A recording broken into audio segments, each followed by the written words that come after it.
매 주일마다 여러분에게 말씀을 준비할 때 제가 저희 부목사님들에게 그렇게 설명을 하곤 합니다. 제가 후배 목사들에게도 목회자들에게도 말할 기회가 있으면 목회자는 요리사다라는 이야기를 제가 늘 해주곤 합니다.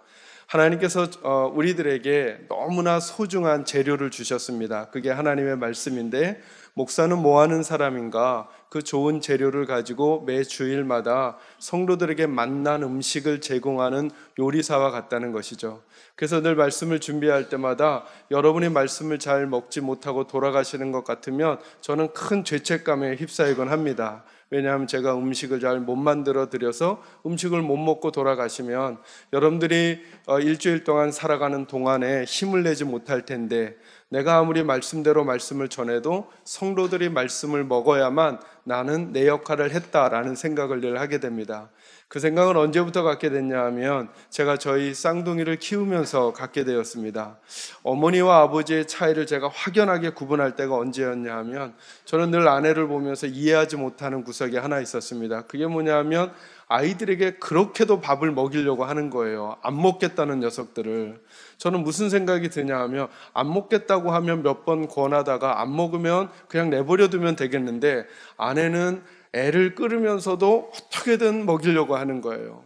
제가 저희 쌍둥이를 키울 때 월요일마다 아이들이 어렸을 때 아내에게 휴가를 줬습니다. 월요일마다 아침을 먹고 나면 오후가 될 때까지 혼자 바깥에서 돌아다니라고 하고 저 혼자 쌍둥이를 보았어요. 제가 여러분 어떻게 아이들을 케어했을까요?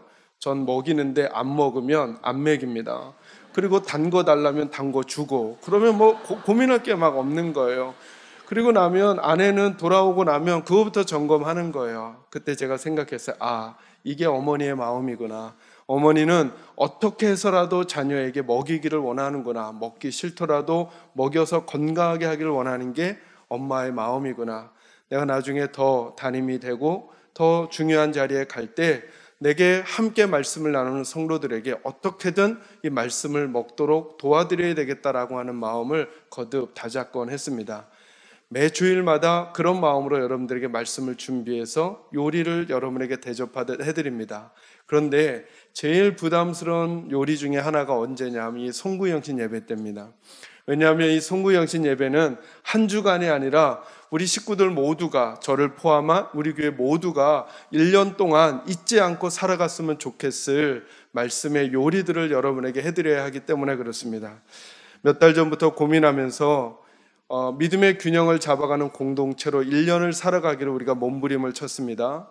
그리고 나서 그러면 2018년도는 하나님 안에서, 예수님 안에서 행복하고 다른 사람들을 행복하게 하는 공동체가 되기 위해서 우리는 어디에 마음을 써야 할까를 묵상하면서, 우리가 아무리 믿음의 균형을 잡으려고 해도, 그래서 가정과 교회의 균형을 잡고 나와 타인의 균형을 잡고 지금과 나중의 균형을 잡으려고 한다면 더더욱 중요한 문제가 하나 자꾸 대두되더라는 것입니다. 그게 뭐냐 하면 내 인생의 주인은 누구인가에 대한 문제를 확실히 해야 되겠다라는 것입니다. 그래서 제게 하나님이 계속 주셨던 마음이 뭐냐 하면 주님께 주도권을 드리는 교회가 돼야 되겠다. 그리고 내 인생의 주도권을 하나님께 드리는 인생이 돼야 되겠다, 이런 생각이 드는 것입니다. 한번 여러분 이 밤에, 이 새벽에 한번 생각해 보시겠습니까? 여러분의 인생의 주인은 누구십니까?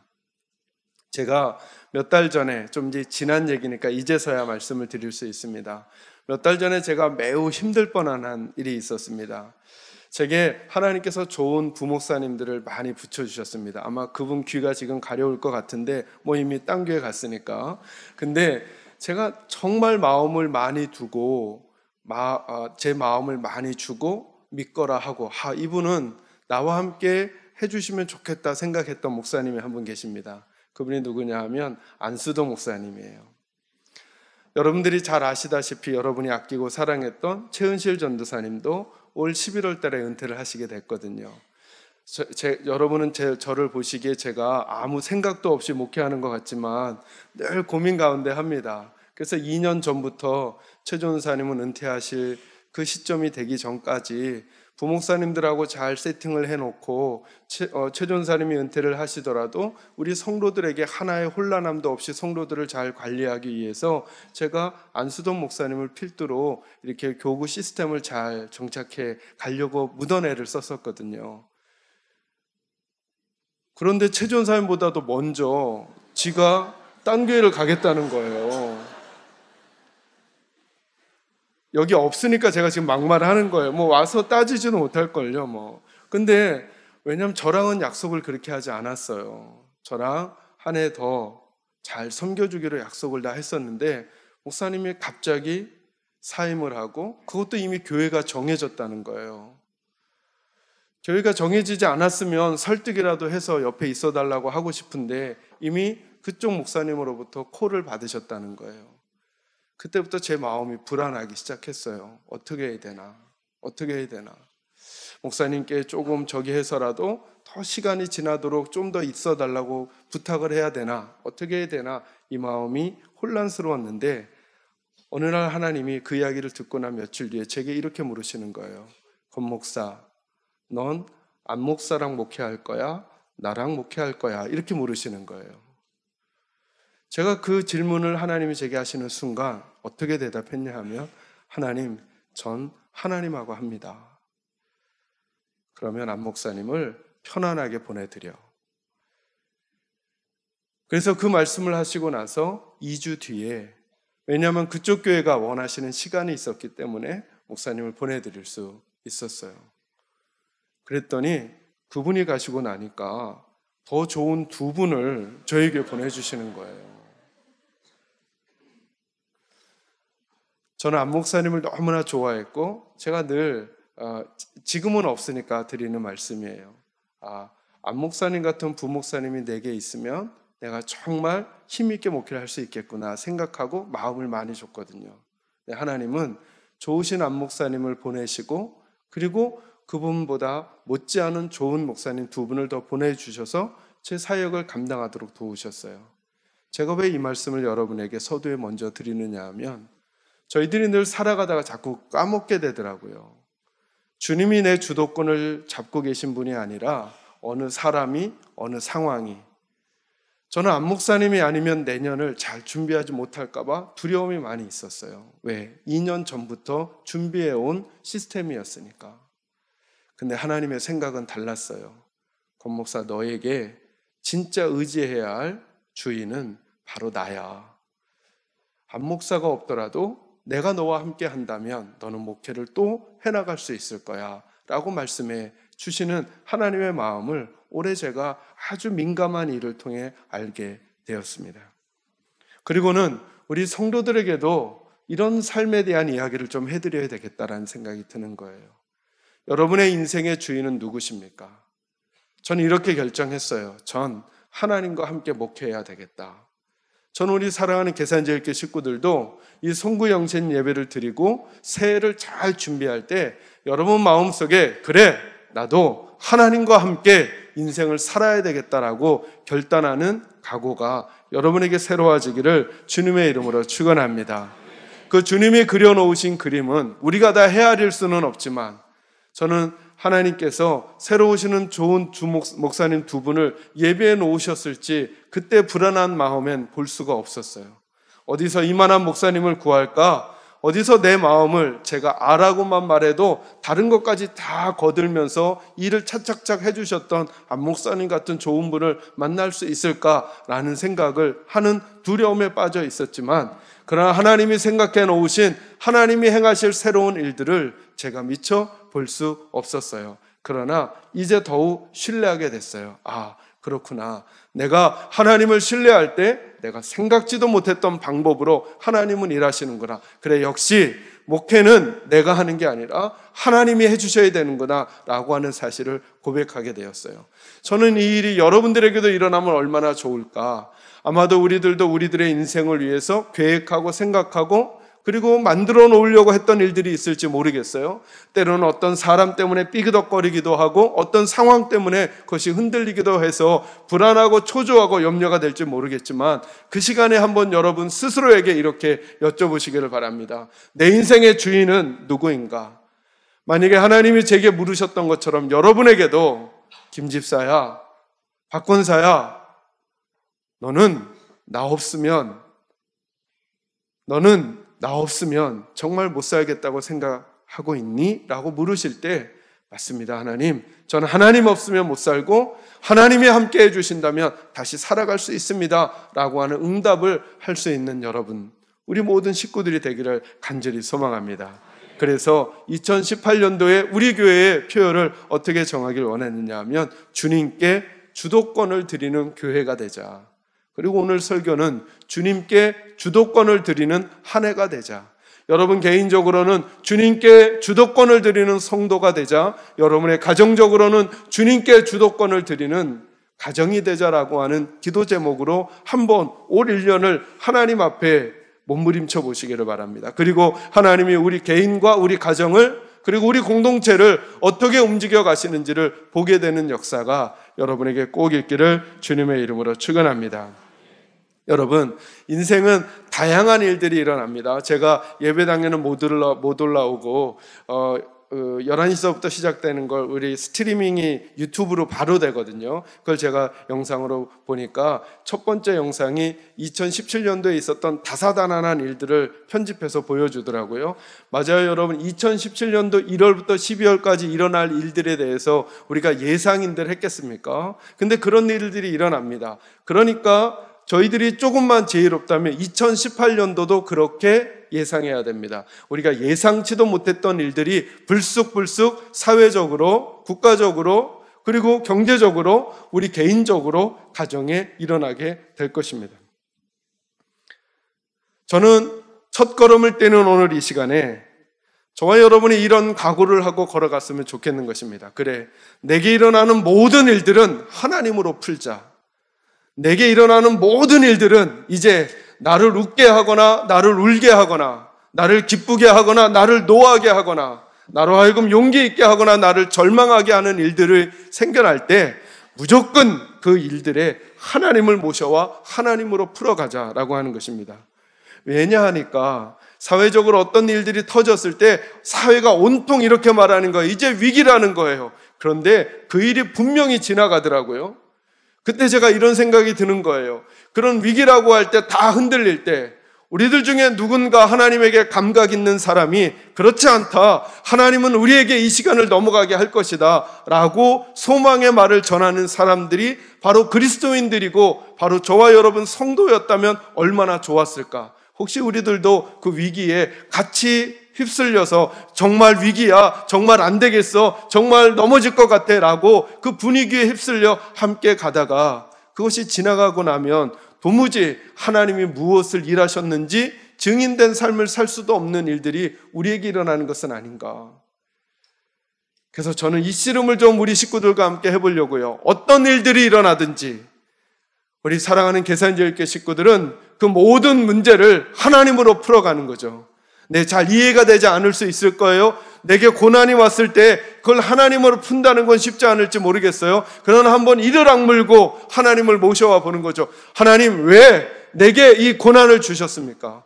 하나님, 내게 왜 이 아픔을 주셨습니까? 하나님, 내게 왜 이 감당하기 어려울 것 같은 이 시간을 내게 주셨습니까? 라고 그 문제를 하나님과 별개로 생각하지 말고, 하나님과 별개로 생각하면 자꾸 다른 사람에게서, 다른 환경에서 원인을 찾게 되거든요.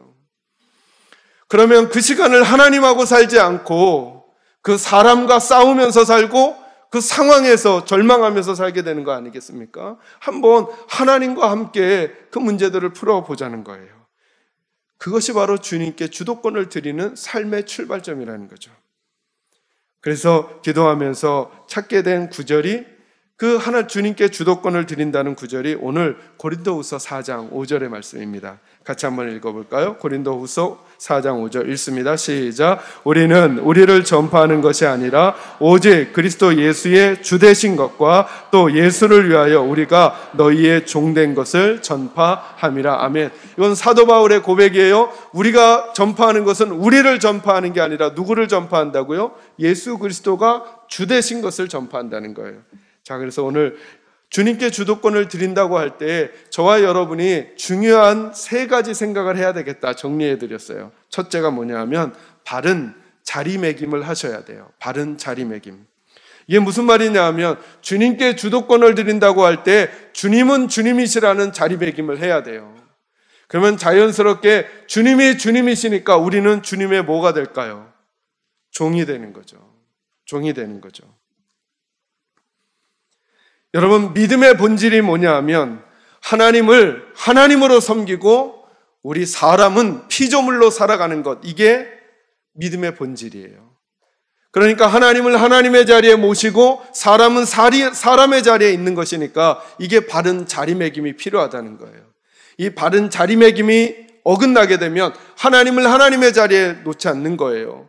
다른 것을 올려놓거나 내가 그 하나님의 자리를 점하게 되는 것이죠. 그러니까 어떤 상황들이 내게 다가왔을 때 그 상황을 판단하는 근거가 하나님 아니라 하나님 대신에 올려놓은 어떤 것, 만약에 내가 하나님 대신에 돈을 올려놨다면 우린 이렇게 판단하며 살아갈 거예요. 내게 돈이 유익이 되는가 유익이 되지 않는가에 따라서 내 논리를 막 바꿔가면서 살 거예요. 돈에 유익이 되는 논리로 바꾸거나 손해가 되면 또 논리를 바꿔서 손해를 받지 않으려고.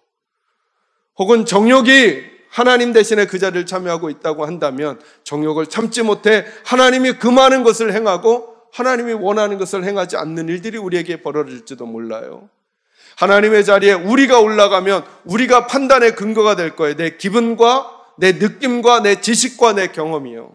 그래서 여러분, 어떤 분이 민주주의의 함정에 대해서 아주 간단하게 얘기했어요. 여러분도 한번 들어보시겠어요? 민주주의가 어떤 함정을 갖고 있는지. 민주주의가 나쁘다는 얘기를 하는 게 아니에요.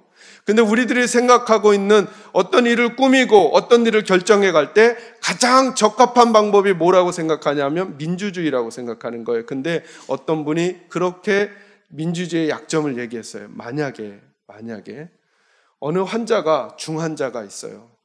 그가 수술대에 놓여져 있는데 그 수술을 민주적으로 하는 거예요. 집도의와 인턴과 간호사분이 같이 의논하면서 수술을 해가면 수술이 잘 될까요, 안 될까요? 그 권한이 누구에게 있어야 할까요? 다수결로 정할까요? 근데 그게 여러분이라고 생각해 보세요.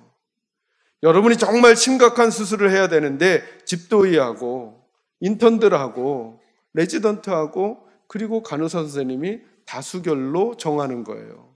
이쪽을 끊을까요? 저쪽을 끊을까요? 이건 너무 위험하지 않아요? 거기에 있는 전문가의 권위를 인정해야 되지 않겠냐는 거예요. 저희들이 한계가 있기 때문에 어쩔 수 없이 그 방법을 선택할지는 모르지만 저는 여러분에게 왜 이 말씀을 드리느냐 하면 여러분 개인의 삶을 살아가면서 가장 중요한 일들을, 정말 심각한 일들을 결정해 갈 때마다 여러분과 제가 정말 권위를 인정해 드려야 될 분이 있어야 한다는 거예요. 저는 그분이 하나님이시라는 거예요. 하나님은 어떻게 생각하실까 하나님께 여쭤봐야죠. 여러분, 역사상에 좋았던 지도자가 있고 좋지 못했다고 판단되는 지도자가 있어요. 근데 여러분 잘 생각해 보면 그걸 어떤 과정을 통해서 뽑았을까요? 다 민주주의 다수결이라고 하는 걸 통해서 우리가 뽑았던 거잖아요. 그러니까 우리의 판단은 때로는 실수할 수 있어요. 때로는 맞는 것 같았지만 나중엔 아닌 것처럼 보일 수도 있어요. 우리가 가진 한계 때문에 그 방법이 가장 적합한 방법으로 우리 모두가 받아들일 수 있지만 그러나 개인의 삶을 살아갈 땐 다시 한번 생각해 보셔야죠. 내가 모든 권위를 드려도 안전한 한 분이 계신데 그 하나님을 내가 모시고 살아간다면 하나님에게 자리매김을 하나님께 드리고 하나님의 가치, 세상이 뭐라고 말하든 여론이 뭐라고 말하든 세상의 평가가 어떠하든지 간에 아버지 하나님은 뭐라고 말씀하실까를 바라보면서 살아갈 수 있는 삶의 기준이 저는 우리에게 필요하다고 생각해요. 저는 그래서 예수 믿는 사람이야말로 어찌 보면 가장 세상이 두려워해야 할 사람이라고 생각하는 거죠. 우리가 하나님의 가치를 소중히 여길 수만 있다면. 믿음은 하나님의 자리와 사람의 자리를 명확히 하는 거예요. 우리의 한계와 우리의 능력을 선명히 하고, 그래서 때로는 하나님이 계시기 때문에 다 절망하고 있는데 우리는 하나님 때문에 담대하고, 다른 사람들은 다 자신만만하는데 도리어 우리들은 하나님 때문에 두려워하며 겸비할 수 있는 태도를 갖는 것, 이것이 우리 믿음의 태도 아닌가요? 성경에 나타난 하나님의 사람들을 보십시오. 다른 사람들과는 조금 다른 삶을 삽니다.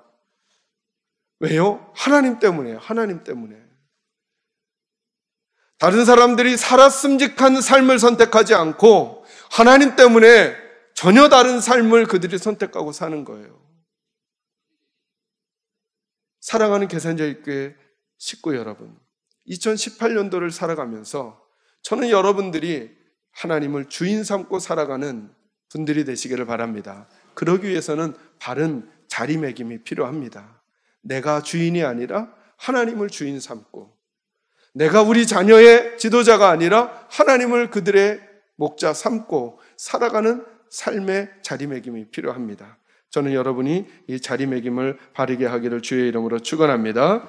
두 번째는 바른 자리매김을 했다면 이제 그 바른 자리매김에서 바른 자세를 가지고 살아가는 태도가 필요해요. 바른 자세. 이것은 자연스럽게 연결되는 문제인데요. 여러분, 오늘 저희들이 읽었던 본문의 말씀을 조금 지나서 7절 말씀에 보면 그랬던 우리들의 모습을 그려주는 한 가지 비유가 나옵니다. 7절을 같이 한번 읽을까요? 읽습니다. 시작. 우리가 이 보배를 질그릇에 가졌으니 이는 심히 큰 능력은 하나님께 있고 우리에게 있지 아니함을 알게 하려 함이라. 아멘. 성도를 어떻게 비유하시느냐 하면 성도를 보배를 담은 질그릇이래요. 여기서 보배는 누구를 가리킬까요? 윗본문을 읽어보면 아는데 그 보배는 그리스도인 거예요. 그러니까 우리는 질그릇인데 우리 안에 누구를 품고 있어요? 보배인 그리스도를. 그러니까 우리가 귀해요, 안 귀해요? 이 질문이 매우 애매해요, 늘. 우리가 귀해요, 안 귀해요? 질그릇이라니까요. 다시요. 우리가 귀해요, 안 귀해요? 안 귀한데 귀하죠. 그죠? 왜요? 누구를 담고 있으니까? 예수를 담고 있으니까. 그래서 질그릇을 버릴 수가 없는 거예요. 제가 늘 우리 식구들에게 이렇게 설명하죠. 예수님을 닮아가는 것보다, 예수님을 닮아간다는 건 어떤 식으로 설명할 수 있냐면 질그릇인데 금그릇이 되려고 노력하고 있는 것, 이렇게 설명할 수 있다면 예수님을 담는 것은 뭐예요? 질그릇 안에 누구를 넣는 거예요? 예수님을 넣는 거예요. 그래서 여러분, 질그릇은 귀해요? 귀하지 않아요? 귀하게 여김을 받게 되는 거죠. 누구 때문에? 질그릇 때문이 아니라 누구 때문에? 예수님 때문에. 그래서 하나님께 저와 여러분은 여전히 귀한 존재들인 거예요. 왜요? 우리가 질그릇이지만 누구를 담고 있으니까. 근데 이렇게 생각하면 안 되는 거죠. 그 다음부터 태도가 자꾸 뻣뻣해지는 거예요. 자기가 질그릇인 것을 잊어버리는 거예요. 자기가 누구인지를 자꾸 잊어버리는 거예요. 그러면서 의시되면서 자꾸 사는 것은 바른 태도와 자세가 아니라는 것이죠. 우리는 여전히 뭐라고요? 질그릇인 거죠.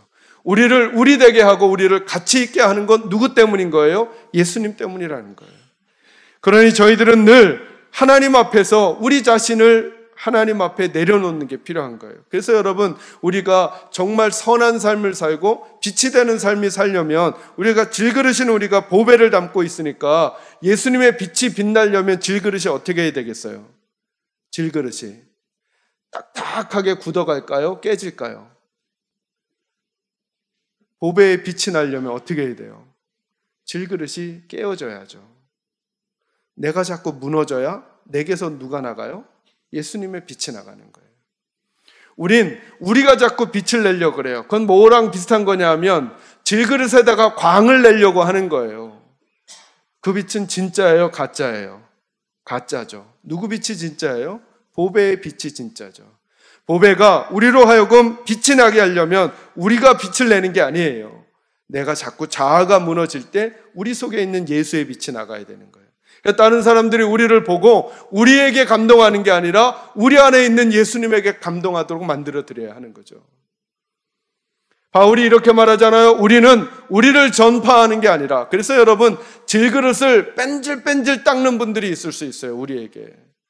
그래서 좀 빛이 나는 것처럼 하는 분들이 있을 수 있어요. 근데 이건 한계가 있어요, 여러분. 닦다가 다른 사람이 나를 알아주지 못하잖아요. 그럼 그 일 포기해버려요.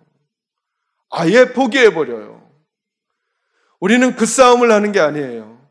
다시 한번요, 이 그림을 꼭 기억해 놓으세요. 우리는 보배를 담은 질그릇이에요. 우리는 예수의 빛을 드러내는 사람인데 우리의 그릇을 닦아서 예수를 드러내는 게 아니라 우리가 깨질 때 예수가 나타나는 거예요. 그래서 예수님이 이렇게 말씀하시죠. 누구든지 나를 따라오려거든. 첫째가 뭐라고요? 자기를 뭐하고? 부인하고. 자기를 부인한다는 게 나를 내려놓는 걸 말하는 거예요. 자기 부인의 태도. 나를 내려놓는 것, 나를 부정하는 것, 나를 깨트리는 것, 나를 깨트리고 나를 부정한다는 게 뭘까요? 이렇게 생각하는 걸 말하는 거예요. 나를 깨트리는 작업이란 구체적으로 우리에게 오면 이런 훈련을 말하는 거예요. 올 1년 동안 저는 여러분과 저에게 이 훈련이 있기를 바라요. 내 생각이 틀린 것은 아닌가 한번 생각해 보는 거예요. 이게 나를 깨트리는 거예요. 그래야 내 속에서 예수가 나갈 수 있어요. 내 생각대로 안 돼도 되지 않을까? 꼭 내 생각대로만 돼야 하나? 내 생각이 다 맞은가? 틀릴 수도 있지 않을까? 라는 생각을 자꾸 내게 적용해 보는 거예요. 개인적으로, 가정에서, 공동체에서, 교회에서, 사회에서. 내 뜻대로 안 되어도 되는 것 아닌가? 내가 원하는 대로만 돼야 하는가? 왜냐하면 나는 질그릇이니까 내가 강해지면 강해질수록 누가 드러나기가 위험할까? 어려울까요? 예수가 못 드러나는 거예요. 여러분, 왜 성경은 순종이 제사보다 낫다고 했을까요? 제사는 마치 뭐와 똑같은 거냐 하면 질그릇이 자기가 빛을 내요 하나님 앞에 자기를 드리려는 것과 똑같은 행위가 제사거든요. 순종은 누가 부정되는 거예요. 내가 부정되고 그 명령을 하신 분이 높아지는 거죠. 부정된다는 게 뭐예요? 내가 깨지는 거라니까요. 내 생각이 틀릴 수 있고 내 고집이 틀릴 수 있고 내 경험이 틀릴 수 있고 내가 옳지 않을 수 있다. 그래서 나는 지금 왼쪽으로 가고 싶지만 하나님 오른쪽으로 가라 하시니까 내 생각 포기하고 오른쪽 가겠다. 이게 순종이잖아요. 이게 자기를 깨트리는 거예요. 그러면 우리 마음에 불안한 마음이 뭐냐 하면 그렇게 하면 내가 옳다고 여기는 일, 맞다고 여기는 일이 망하는 게 아닌가라는 두려움이 있죠. 그래서 4장 8절을 주시는 거예요. 여러분, 4장 8절, 9절을 제가 읽어드릴게요. 보세요. 만약에 그렇게 한다면 능력이 하나님께 있고 우리에게 있지 아니함을 알아서 질그릇이 깨어지고 보배가 드러나도록 살게 되면 8절 말씀, 우리가 사방으로 우겨쌈을 당하여도 쌓이지 아니하며 답답한 일을 당하여도 낙심하지 아니하며 박해를 받아도 버림받지 아니하고 거꾸로 뜨림을 당하여도 망하지 아니할 것이다. 하나님이 약속해 주시는 거예요. 저는 이 약속이 여러분에게 성취되기를 주의 이름으로 축원합니다. 여러분, 제게 이렇게 물으시려고 하지 말고요. 목사님도 목사님 생각이 틀릴 수 있다고 생각하셔요? 이렇게 물고 싶으시죠? 네, 그렇게 생각하려고요. 네, 그렇게 생각하려고요. 목회하면서 제 생각대로 다 안 돼도 될 수 있다고 하는 생각하려고요. 그래서 제가 서두에 말씀드렸잖아요. 전 안 목사님이 가면 제가 힘들 줄 알았어요. 근데 최근처럼 행복한 일이 부목사님들하고 지내면서 드물었던 것 같아요. 안 목사님 잘 가셨어요. 네. 전 이렇게 될 줄 몰랐어요. 제가 특별 새벽교회가 끝나면 안 목사님 만나러 가려고요. 가서 점심 함께 사주려고요.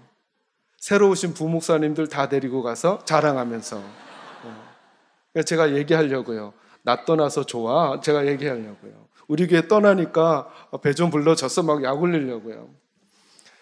하나님의 시간은 우리들의 시간과 다를 수 있다는 생각을 하게 됐어요. 내 판단이 다 맞는 게 아니구나. 내가 원하는 대로 된다고 우리 아이가 복된 게 아닐 수도 있겠구나. 내가 원하는 때에 한다고 다 좋은 게 아닐 수도 있겠구나를 저도 생각하고 여러분도 생각하고 여러분의 배우자도 생각한다면 훨씬 더 갈등이 사라지고 행복한 관계가 되지 않을까요? 근데 늘 충돌은 어디에서 일어나나요? 나도 맞다고 생각하고 이 사람도 맞다고 생각하니까 맞다고 생각하는 두 사람이 서로 맞는 거죠. 이 사람도 때리고 이 사람도 때리고. 그러니 갈등과 아픔이 우리에게 더 많아진 건 아니겠냐는 거예요. 그래서 올 1년 동안 주님께 주도권을 드리는 우리 교회 식구들, 우리 교회 성도들의 가정은 이 훈련을 한번 해보는 거예요. 나를 깨트리는 바른 태도의 자세. 그러니까 뭔가 큰 거를 하려고 하는 싸움을 하는 게 아니라 주님 앞에 나를 조금씩 깨트려가는 훈련을 한번 해보는 거예요. 그래서 내게서 어떻게 예수님이 나가나, 그리고 내게서 나가는 예수님의 빛이 얼마나 다른 사람들을 행복하게 하고 따뜻하게 하는가를 우리가 맛보며 살아가게 된다면 점점점 주님께 주도권을 드리지 않겠냐는 거예요.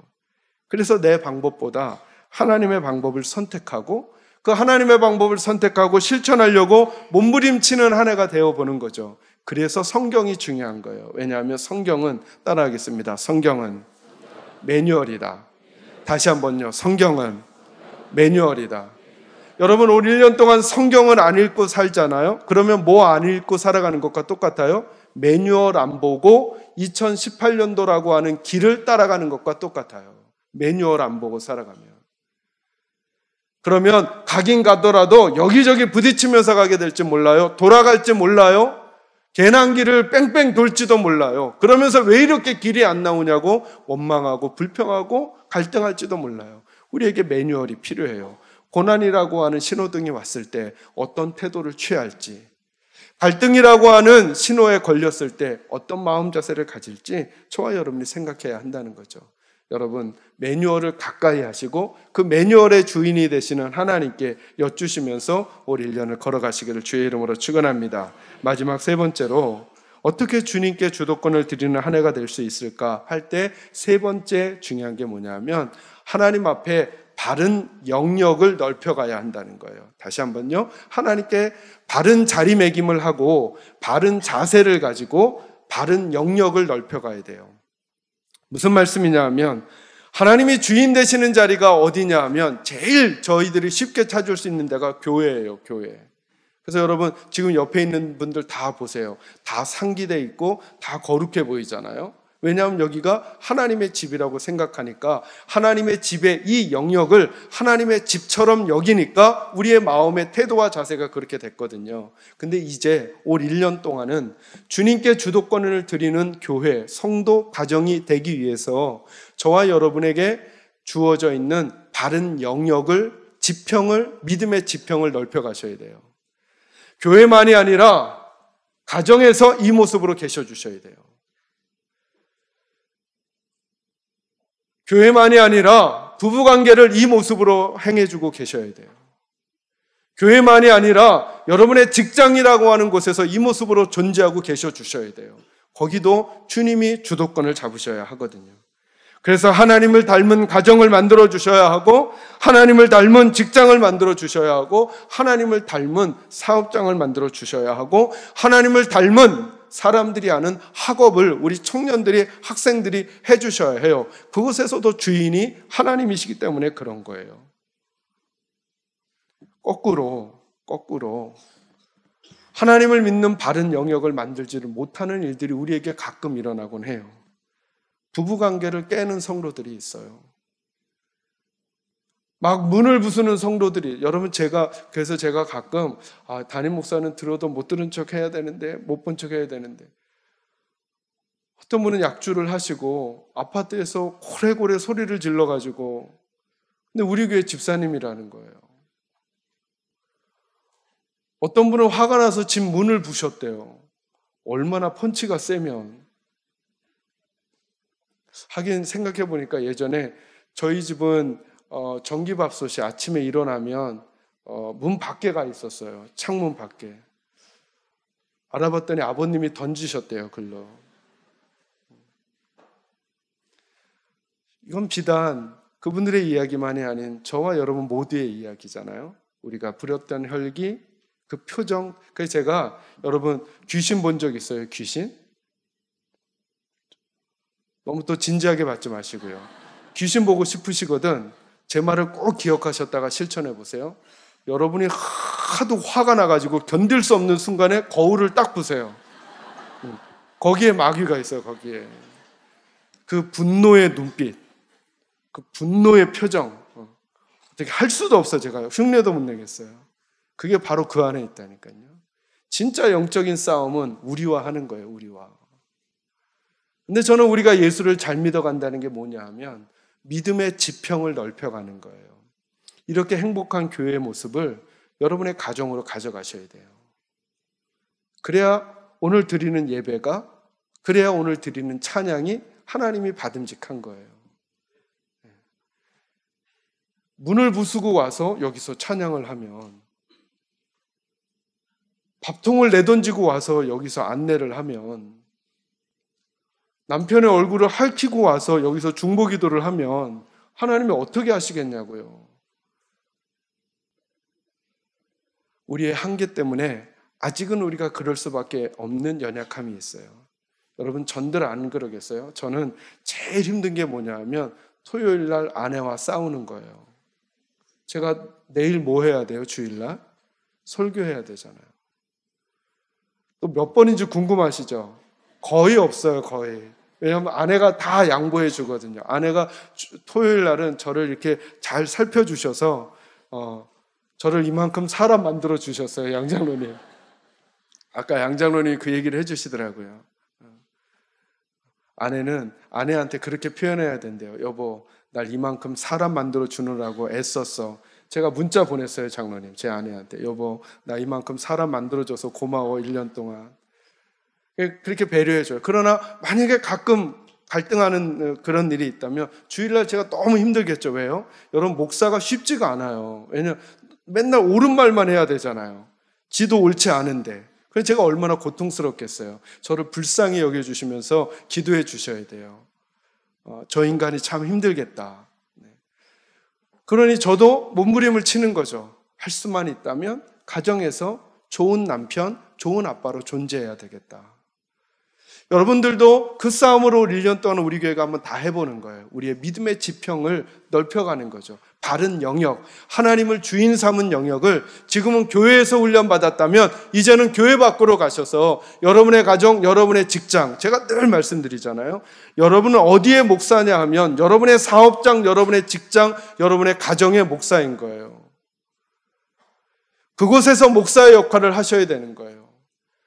교회는 주유소와 같다니까요. 교회에서 여러분의 실력을 보이시는 게 아니에요. 믿음의 지평을 넓혀 가셔야 돼요. 그러면 저는 뭐 하는 사람인가? 그 역할을 할 수 있도록 여러분에게 제가 연료를 제공해 드리는 거라니까요. 양식을 데워 드리고 그거 먹고 가셔서 여러분의 아내를 행복하게 하고 남편을 행복하게 하고 자녀들을 복되게 하고 직장에서 인정받는 분들로 살아가시고 그곳에서 하나님이 주인 된다는 사실을, 나는 하나님이 주도권이 있는 사람이야 라고 하는 인생을 저와 여러분을 깨트려가면서 우리 속에서 자꾸 예수의 빛이 드러나 그들에게 그 따뜻함과 온기와 밝음을 전하는 역할을 하는 거죠. 우리 것 가지고는 안 되거든요. 그런 삶이 올 1년 동안 저와 여러분의 믿음의 씨름 가운데 있어지기를 주님의 이름으로 축원합니다. 그리고 여러분이 매주 하나님 앞에 함께 예배할 때마다 어떻게 주님께 주도권을 드리는 삶을 살아갈 수 있을까 힘이 빠질 때마다 제가 정성껏 하나님 앞에 기도하면서 여러분에게 양식을 제공해 드리도록 애쓰고 수고하려고요. 그리고 여러분들은 그 양식 먹으시고 여러분의 개인의 삶과 가정, 직장, 학교, 사회, 그리고 하나님이 맡겨주신 삶의 자리를 주님께 주도권을 드리는 성도로 한 해를 살아가시면서 승리하시기를, 그리고 더 행복하시기를 주님의 이름으로 축원합니다. 기도하겠습니다.